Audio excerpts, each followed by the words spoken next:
December, nagbigay sila ng genre na gusto nilang itakin or Nagtanong ka.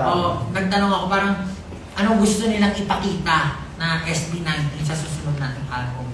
Tapos, ano yung binigay mo? Kalimutan ko. Parang ang genre yung binigay mo. EDM, yan. Alam naman, parang very prominent naman kilos yung EDM na talagang party. Yan. Ano yun? Ikaw rin parang hip-hop, top hip-hop. Yan. Matindi rin yung binigay dito.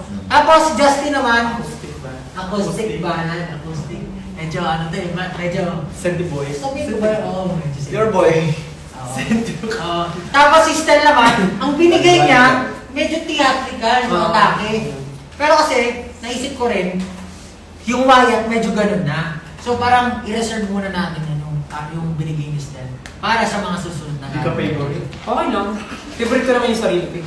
Siyempre, alam niya, ma-excite sila dyan, iisipin nila, ano kaya yung binigay ni Stel? So, sobrang ganda ng mga